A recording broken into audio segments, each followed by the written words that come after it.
My name is Patrick J. McGinnis, and I coined the term FOMO. That's short for fear of missing out, and it's why some people end up following the crowd. But we're not like them. We're part of a new species that isn't afraid to do things differently.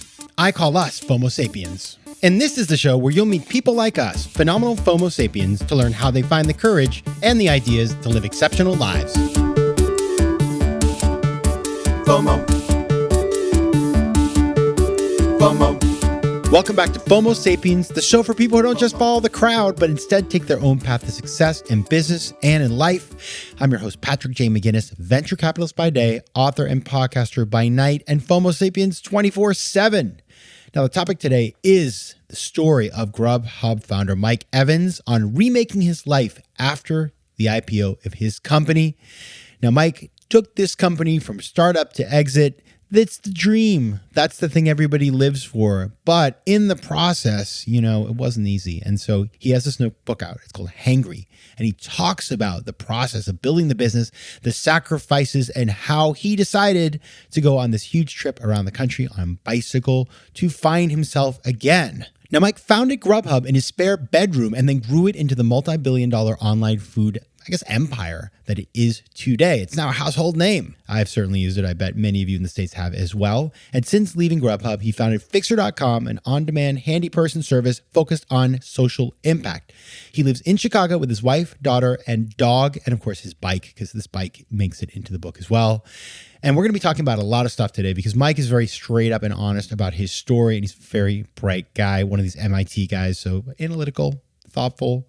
He's going to talk about the startup story, how he went from working at a startup as just kind of like an employee following the first .com crash in the early 2000s to starting this business and growing it to be massive. He's going to talk about what happens after you make all your dreams come true. What is the big lesson for all of us? I guess, the point is you get to the top of the mountain and guess what? There's nothing there. That's what he discovered. And he's going to talk about what he learned from that experience, from this trip around the country on a bike, and how he is doing things differently the second time around. Now, I do have a small ask for you, and the small ask is this. Go to my website, patrickmcginnis.com. We have FOMOSapiens.com too, but at patrickmcginnis.com, you can find tons of resources for entrepreneurs. I'm telling you, there's years worth of resources and they are free. So go check out the website. And while you're there, maybe check out my socials, but just go there. It's so good. I promise you will find value. And that's all I want to really give you is value. All right. So with that said, now that you have a little homework assignment, let's move on to the interview. Of course, I start every interview the same way, and I started with Mike exactly the way I like to by asking him this question. What's a formative decision you've had to make to get to where you are today? So I started GrubHub back in 2004, and fast forward a few years to 2007, and I had bootstrapped the business. I didn't take investment when I started the business. I got it all the way up to $500,000 in revenue. I was in 2 cities. We had just under 1,000 restaurants signed up and hadn't taken investment. And there was this critical moment where I had to decide whether I was going to take venture capital investment or not. And I had a mentor. It was Chuck, he's Chuck Templeton, who founded OpenTable in 1998, which makes him like the grandfather of the internet, basically, right? Like 1998 was early enough that he'd seen some stuff by the time 2004, which makes me kind of an older, like elder statesman, I guess, of the internet. And he sat me, we had breakfast, and he sat me down. He's like, don't take the investment for the money because you've already bootstrapped the business. You could grow it. You don't need investment cash. You could grow it and you'll own 100% of the business. You could do that. He said, the reason you take investment capital, and he sort of listed off like 5 reasons. He's like strategic partnerships and you can hire employees, better employees because they have good connections and you get some expertise around the board. And he had a bunch of reasons. And he's like, cash is the least important. But the reason you, Mike Evans, should take the money is because you're very green and you haven't learned a lot. And a group of investors and a board of directors will push you and will challenge you and they'll see your blind spots. And if you can go into that with like this weird mix of humility and arrogance that you kind of have to have as a startup entrepreneur, you'll learn a lot and you'll grow and you'll be pushed in uncomfortable ways. And so if that's interesting to you, then take the money. And if it's not interesting to you, if you want to coast, if you want to like cash in your chips, pay off your debt, maybe pay off your house, you probably can just keep coasting in your current pace. And so that was the decision. Do I take the money so that I grow personally, or do I not? And I did, and it worked. It did push me in a lot of ways, uncomfortable ways. And it wasn't all good. Some of it was painful, right? But that was like a very clear crossroads in my life where take the money or don't take the money. And I really appreciated Chuck pointing out that it was about personal growth more than it was about sort of becoming ultra wealthy or having this big shiny startup. Those things ended up happening because I kind of overshot, but that's not the reason I took the venture capital in the first place. Have you ever heard of this king versus rich trade-off thing? No, tell me about it. Okay, so it's kind of what you're talking about in a sense. There's a great book called The Founder's Dilemmas, and in it, there's this kind of 2x2 of the king versus rich. And the king is, I'm going to keep as much of this company to myself as I can. I'm going to have autonomy. I'm going to run this thing. I'm not going to be challenged. And, it's my fiefdom. And then, like a king, right? And then the rich is like the notion that you give up control, but in doing so, you bring more people into the fold. And if they're good people, and if you make the right decisions, then you can grow this thing much, much bigger. And so actually, even though you've given up, you can end up becoming much richer. And so it's interesting as you think about raising capital. Obviously, there's a lot of bad investors out there and people who aren't going to bring value to your company. But if you're willing to give up some control in terms of hiring and getting the right capital partners, like you could grow the pie much bigger than you would in the alternative case. Yeah, I mean, what I'm talking about is that a little bit, right? But it's a little bit off, because what I'm talking about is not just giving up the autonomy for wealth and for riches, but giving up the autonomy for personal growth, right? Yes. That the idea that group of people that is around, you can learn from that group of people. If you're not too bullheaded, right? You have to be a little bullheaded. You can't just be a total wet noodle, right? That doesn't work for startups. But figuring out when to listen and to accept that advice and when not to, that's its own skill that I've had to learn along the way. I'm not sure I got it right, by the way. I'm still learning it. But yeah, I mean, it is that trade-off that, and I like the idea of thinking of startups that they're about more than wealth, right? Because businesses are a huge lever for change, whether you intend them to be or not. And so being intentional about what that change is actually really important, right? So I like to think about startups in terms of holistically, what kind of change are they creating in the world, not just the wealth they create for the owners. So we just had this beautiful, evocative celebration of the beauty of a startup. I want to start this conversation with the beginning of your book starts with you quitting your job, and you write, and I'm going to quote you here, quote, "I'm going to unwind the 12 years of insane work that almost killed my marriage and left me utterly spent," end quote. So that's where we're going to start. Why did you decide to leave? Well, so I started GrubHub in my apartment, and I went all the way through ringing the bell at the stock exchange. That's a really damn good finish line, right? And I think it's really important that people have goals, and that those goals are personally defined and not spoon-fed by any one of 100 people who will spoon-feed you a goal if you don't have it for yourself. And so, my goal originally had been to pay off my school debt, and I overshot that. And then my goal became, I want GrubHub to be a positive force for independent restaurants. I want it to be more likely that a restaurant will be in business as a result of signing up with us than if we didn't exist. And every decision went along that path. As it got bigger and more owners, and I gave up more of this control, something unintended happened, which is as we got all the way to the point where we were going public, the public investor does not care about your social mission. The public investor doesn't care that I want the 70,000 independent restaurants on my platform to work. They care that you sign that deal with Taco Bell, right? And I realized that my ability to control the company in a positive direction towards helping independent restaurants was ever decreasing level of control. And it got to the point where it just wasn't going to be a thing that I could influence anymore. And so I said, well, why am I still here? Like, what am I doing here? I could take a step back, relax, and then maybe start something new with a little bit more intentionality around designing the social impact like into the business model so it can't be divorced. And so I decided I was done. And And that's like the super thoughtful, intentional, rational answer. There's another answer was I was stressed out and tired and I needed a break, right? Like it just was really hard. I forgot. Now that I'm doing it a second time, I forgot how hard those first couple of years were.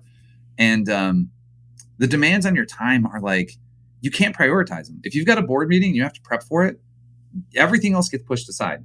Kids, family, mental health, all of it gets passed aside. And I was like, I don't need this anymore. I'm done. So I decided to step back instead of running a public company, which wasn't really a thing I was interested in doing.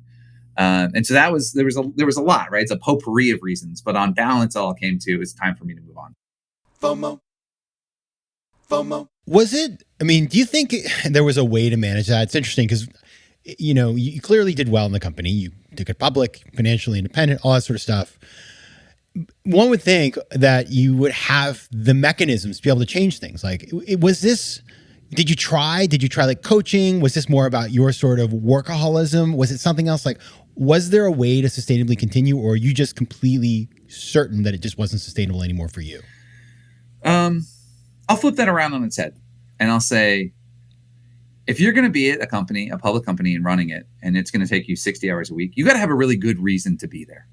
And so I don't know that you need a good reason to leave. I think you need a good reason to stay. And sticking around because you're cashing in a huge paycheck is kind of a shitty thing to do. If you're not fully committed to it, I think you need a reason to stay. And if there was a goal that I had in mind for the company and a direction I wanted to go, and I felt like there was a path from point A to point B, I probably would have stuck around and kept doing it. But I had achieved my goals, what I wanted to do with that business. And so I no longer had that driving reason to stay. So on balance, that's a good reason to leave. Also, I wanted to go ride my bike across the country. I wanted woohoo! I wanted the victory lap, right? And so I took it, and it was great. It was a great decision. We're going to talk about that. But before we do, I do want to talk about the early days of GrubHub, because one of the things that I really liked as I read the book is the fact that you started this business while you had another job. So we start this story at a time that I remember well, which is after the .com bubble crash of 2000, 2001. And, everybody's sort of oh my goodness, there was this crazy euphoria. It's a little bit like what we're feeling right now. The market is coming down from a really crazy high. And so you have this nice and steady job at homefinder.com. And you're sitting in your cube and you come up with this idea. You're hungry one day and you come up with the idea of GrubHub, and you start working on this business while you have a steady day job, which for regular listeners know that's something I wrote about in my first book, The 10% Entrepreneur. And so I love that because, sometimes, the old founder story of the garage and the brilliant idea and I quit everything, you didn't do that. You took your own path. Talk a little bit about the way you built the company in the early days and this fact that you were able to bootstrap it. For entrepreneurs right now who say, I probably can't even raise capital. The market's terrible. What are some of the things that you did that other people could follow and learn from? Yeah. So there's a few things that happened early that I think were patterns that I would repeat. So first I'll talk about one thing that happened early, which is a pattern I didn't repeat the first time, which was I really slow rolled it. So I started in 2002. It was a hobby. I did it in the evenings. I wasn't making money. I literally just wanted a pizza. And I didn't like the drawer of menus. Do you remember there was a movie in 1994 or 5 called The Net, and it had Sandra Bullock in it? Sandra Bullock, yeah of course. And there's this super secret, she orders a pizza online in the movie. And that was in 1995. So fast forward to 2002, and I'm how does this not exist yet? Wow. It's visionary. 2002. The internet's been around forever. And it's funny to say that now because that was, now almost 20 years ago. But it was I was annoyed that it didn't exist. And so I made it for myself because I don't like cooking, right?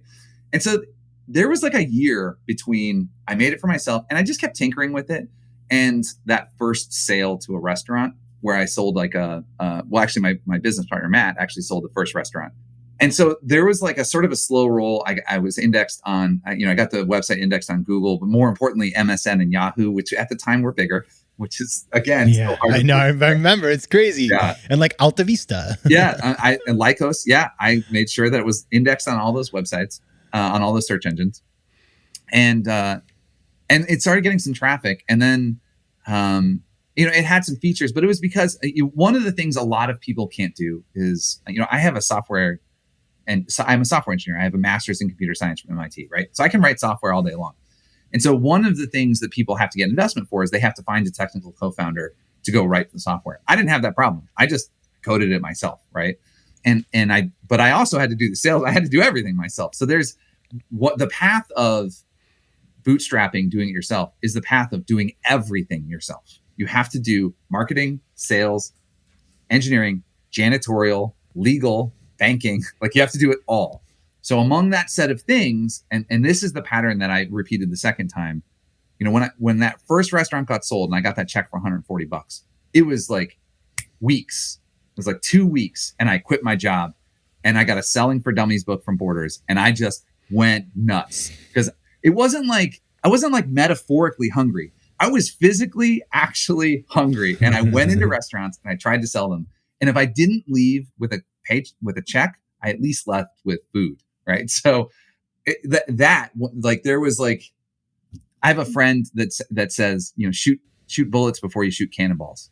And like, I had shot a few bullets, and then once I got that check, then I was all in. And then at that point, it was all about revenue. I wasn't doing marketing, trying to find out if there was a market for the business, and doing surveys and all this, and market research and all this stuff. I was just selling. The easiest thing you can get a potential customer to say is, yeah, I'd probably buy that. The hardest thing is, here's a check.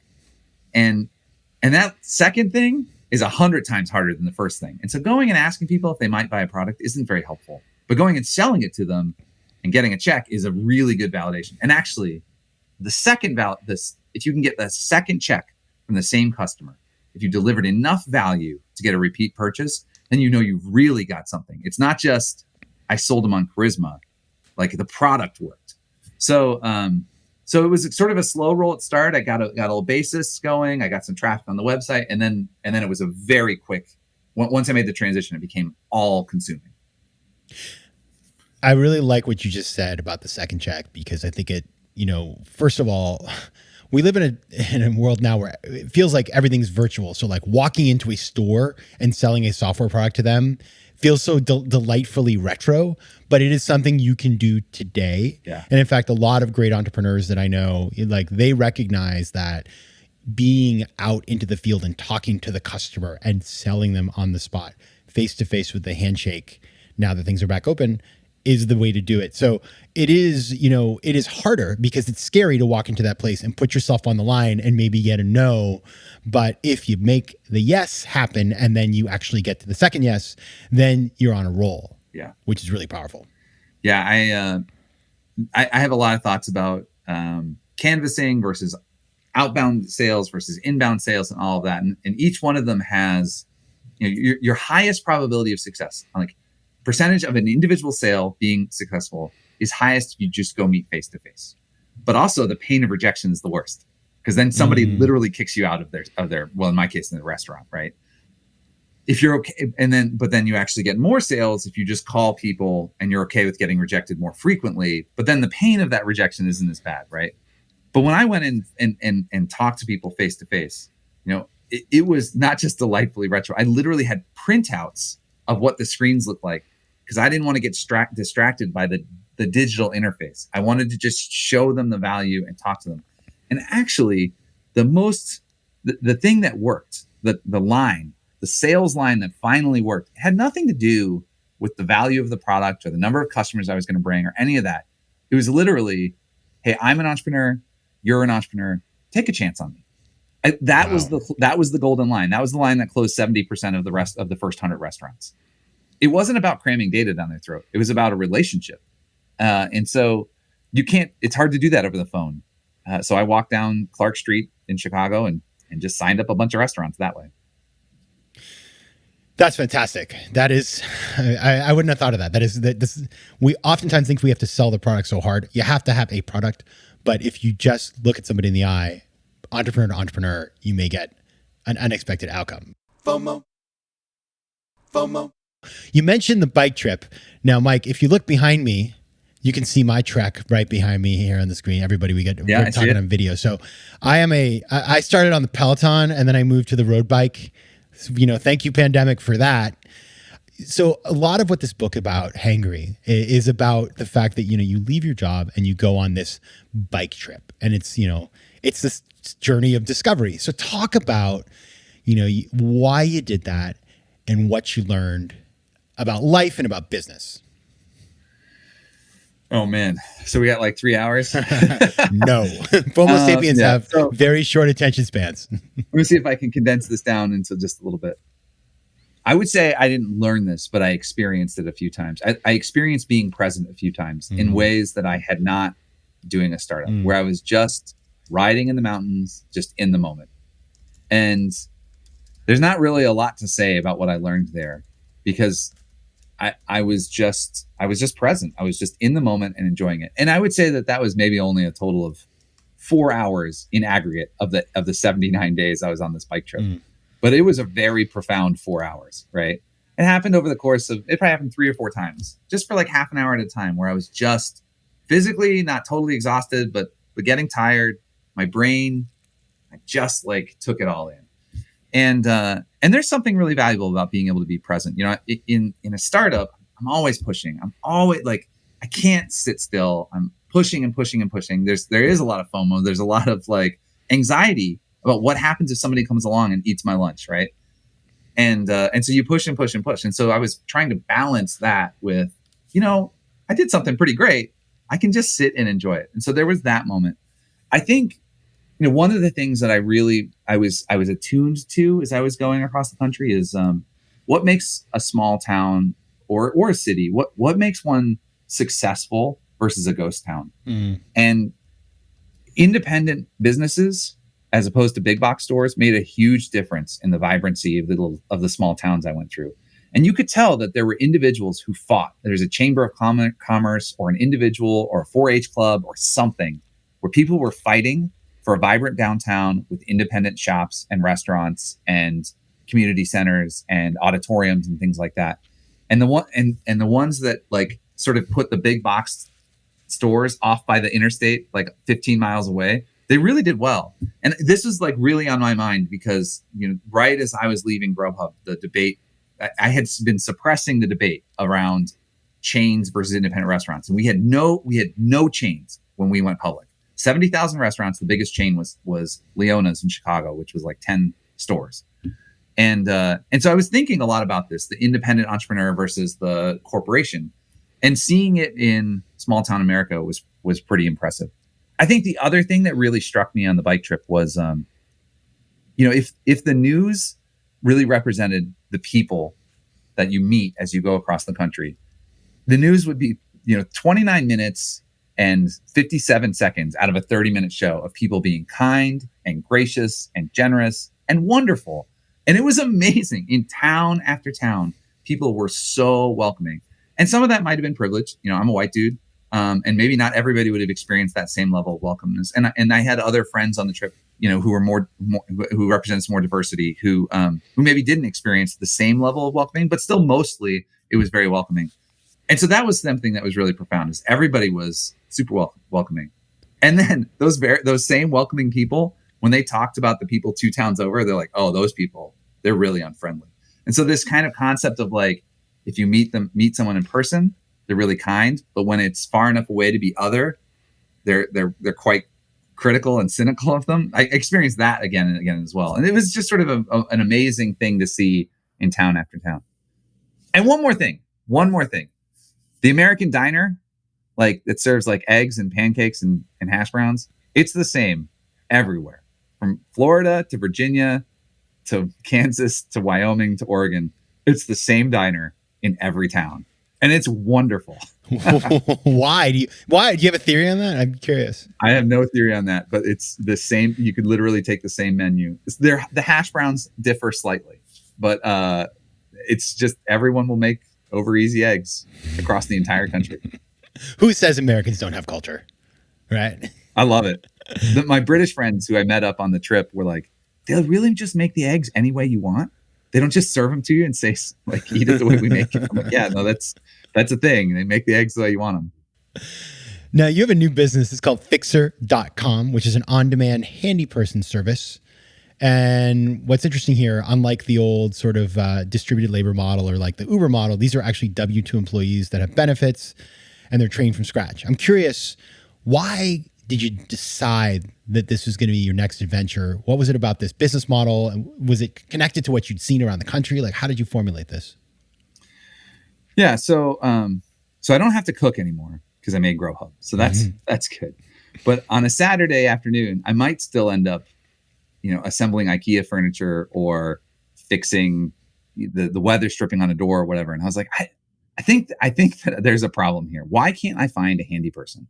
And I go on Thumbtack or Angie's List or Google, and you get phone numbers, and you call those phone numbers, and you go to voicemail, and then somebody might call you back. And fast forward a few weeks of just doing some research on this, really it just comes down to there aren't enough tradespeople around to do the amount of work, and that problem is getting worse. And so we said, well, if we take everything we learned, it was a team of 4 of us who had all been at GrubHub. If we take everything we learned about how to build a good app and consumer marketing and really easy communication with customers, we take all that and layer it on top of the handy person world. That's half the solution. The other half of the solution is there aren't enough tradespeople. And so we have to train them from scratch. And unlike some of the gig economy companies like GrubHub or Uber or DoorDash or whatever, the skill that people need to have, it's not just out there in the marketplace and you can just sign people up. It takes actually quite a bit to be able to go into somebody's home and diagnose problems and solve things. And so we knew there had to be training. And once we realized there had to be training, we said, well, these should be W-2 employees because retention actually is the most important element here. Training people from scratch and then giving them a great job so they stick around in a supply constrained environment is the right move. And it's also, we were looking for a business model. We had been talking about different business models. We were looking for one where the business model was also socially beneficial. And so creating a gender inclusive path into the trades that's really accessible and somebody can use it as their first step, maybe stay with us for a few years and then go on to get training as an electrician or a plumber or a crane operator or whatever. That's a really big social benefit. It's also a huge competitive advantage, right? Like, because we have workers, we have people who are available to do the work. If you're in one of the cities we're in right now, you can go on Fixer.com and you can get a handy person in 2 hours, right? And they are competent and trained and they clean up after themselves. And then you can have them come back, the next day if you want. And that's just not possible through a marketplace model. You just don't have that level of availability and understanding of what the calendar and inventory and all of that is. And so we've created a really great product for consumers, but it's also really great for the people who do the work. And so that whole thing was what we were trying to create. We're on our way. The pandemic was a bit of a speed bump because we go into people's homes to fix things. But now that that's hopefully in our rearview mirror, it's growing like crazy. We're in 5 cities: Chicago, Seattle, Phoenix, Denver, and Dallas. And so hopefully by the end of next year, we'll probably be in closer to 15. So I mean, it's a business where it's a great experience for the customer and it's a great social impact, really good for the workers, my coworkers who are doing the work too. Yeah. And it treats people not like they're expendable, but that, gives labor its due in terms of something that is valued, which is really important. I mean, it's interesting. You say social impact, and I agree with you because so much of the gig economy gives really nothing to the employee, right? It's a hustle. And we've gotten to a point in our society where giving people stable employment feels like social impact, which is kind of not where we want to be. So it's good to see that labor and that value-added labor is getting, the respect that it's due. Of course, all labor should, but it's important. Yeah, I think the 2 pieces of social impact that we're specifically driving, one is accessibility from a gender inclusive perspective. Because if you don't have an uncle, if you're not a dude who has an uncle who knows how to fix things, it's very hard to get into the trades. And so we're trying to fix that piece. But the second piece is the economic mobility for people in the trades it's a very steep slope. So, they start with us and they're getting pretty significant raises, anywhere from 10 to 15 to 20% per year for like 3 or 4 years. And then they're so employable. Of course, they're going to go on and become an electrician. And the fixers who start with us, they can make $60,000 a year their first year while they're being trained. And then by the time they leave, they can go find a job for $100,000 a year. And so the economic mobility for this kind of a position if you compare it to the gig economy is great if you have limited availability and you're part-time and you need to make some extra cash. It's great. But if it's a career and you're doing 40 hours a week or 50 hours a week, you do it for 3 years, you're no more employable or no more marketable. You've learned no skills beyond what you started with. And that's not the way our society is supposed to work. Like, if you work at something 40 hours a week, you should be more employable and demand a higher rate at the end of it. And I think that that's the really dangerous trap of gig economy full-time positions. Now, Mike, we are entering a period where, after, as I mentioned earlier, years of like exuberance and growth, the market for venture capital, for startups in general, has pulled back. We'll see what it looks like in the end. It's kind of, unclear where things are going to land. But what's your advice to entrepreneurs right now who are out there, they're in their Series A or Series B, or they're starting something, given all of your experience, like what would you tell them to do, to focus on? I would use the same strategy. I do use the same strategy for venture capital as I did for finding an agent for my book, which is, beyond a certain point, it's diminishing returns to hone your pitch and to hone your message. Because what actually is more important is you need to get the pitch you've created to the right set of ears, the right decision maker. That's true for both finding an agent and for finding a VC, because they're gatekeepers, right? And so the reason that means you need to reach out to 100 or 200 or 1,000. Like, it needs to be a numbers game. And so it just takes a lot of reps and a lot of rejection, and you just got to hammer away at it. There's really no solution for that. And I think that that's really come home for me because I created a multi-billion-dollar business already, right? GrubHub went public at $2.5 billion, right? So anyone will take my call. I can get a video call with any VC whatsoever. But my close rate's actually no better, because all I'm doing is removing the first filter. And it just means I have to spend more time finding out that it's not a good match. So it's true for me too, especially in the current environment, that even though I can get anyone to take my call, getting to a close is just as hard as it was for that first investment at GrubHub back in 2006. And so it's a numbers game. You can't get discouraged by the rejections. You have to just keep going. And when an investor who decides it's not for you tells you why it's not for them, that advice is almost useless. I don't care. You're taking a shot. You're taking a shot from the cheap seats. You're not in the game. If you're in the game, I'll listen to your advice. But if you're rejecting me, you might be rejecting me for a lot of reasons that have nothing to do with the quality of what I'm offering. And so I'm just not going to take that I'll take it with a grain of salt. It's tough, because the flip side of that is I've met an awful lot of entrepreneurs who have really bad ideas, and they will not accept any coaching or feedback whatsoever. And so how do you know if you're one of those? How do you know if you're just wrong and resistant to feedback, or you're tenacious and you're just going to keep going until you get a yes? I don't know the answer to that question. You might be a jerk, but it doesn't matter. The activity, the action item is still the same. Keep going, right? Hopefully you'll learn at some point along the way. All right. The book is Hangry, A Startup Journey. It's out now. You can find it at Amazon, at local booksellers. You can look all over the place. It's out everywhere. So go check it out. And if you want to find out more about Mike, go to mikeevans.com. You can also find him on Twitter at @M_Evans. Mike Evans, thank you so much for being here. Thanks for having me. It's been a pleasure. FOMO. If you like today's show, please be sure to rate it and recommend it to your friends. And as always, you can find me on Instagram at Patrick J. McGinnis, on Twitter at PJ McGinnis, and on the web at FOMOSapiens.com or PatrickMcGinnis.com, where you can get all kinds of free resources to live a more decisive and entrepreneurial life. FOMO Sapiens is recorded in New York City. Theme music is by Mike McGinnis, and editing and post-production is by Josh Elstro. If you like today's show, please be sure to rate it and recommend it to your friends. And as always, you can find me at FOMOSapiens.com and at PatrickMcGinnis.com. To advertise on FOMO Sapiens, reach out to contact@FOMOSapiens.com. FOMO.